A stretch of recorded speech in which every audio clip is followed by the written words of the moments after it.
Assalamualaikum warahmatullahi wabarakatuh. Dan teman-teman tahu nggak bahayanya money politik itu dalam mengancam kualitas demokrasi di Indonesia? Baik, sebelum itu kita kenali dulu apa itu maksud money politik atau politik uang. Money politik itu sebenarnya merupakan satu upaya mempengaruhi pilihan pemilih dan penyelenggara pemilu dengan imbalan berbentuk materi atau sesuatu yang berharga. Atau pemahaman ringkasnya bermaksud salah satu bentuk suap ataupun korupsi. Sudah tentu pelbagai cara dilakukan oleh kandidat pemimpin untuk terpilih sebagai seorang berkuasa di suatu kawasan.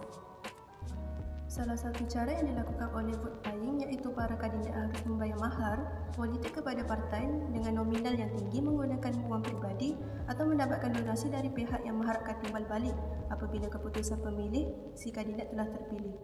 Okey, masuk ke pembahasan tentang bahayanya money politik ini bagi demokrasi di Indonesia itu bakal melahirkan kemunculan para pemimpin yang kepeduliannya hanya pada pribadi golongan, bukan dengan pilihan masyarakat Indonesia itu sendiri.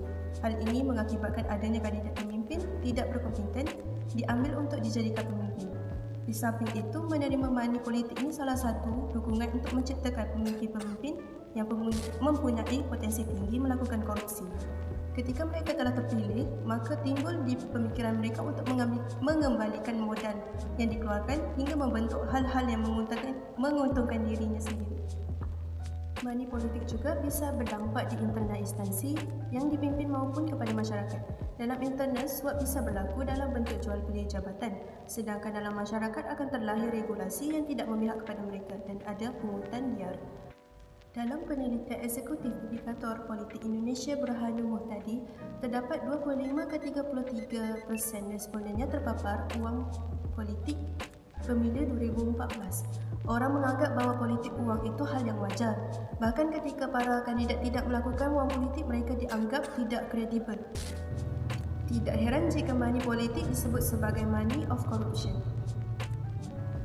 Politik uang sudah menjadi kebiasaan bagi sebagian rakyat Indonesia dan kita sebagai generasi muda harus mengubah kebiasaan buruk yang terjadi agar generasi selanjutnya tidak lagi mengalami hal yang serupa.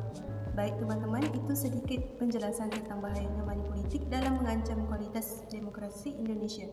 Jika ada kritikan maupun diskusi tambahan, teman-teman bisa komen di kolom komentar. Jangan lupa like, komen dan share. Terima kasih dari saya Nur Fazila sebagai mahasiswa UIN Gus Dur Pekalongan. Wassalamualaikum warahmatullahi wabarakatuh.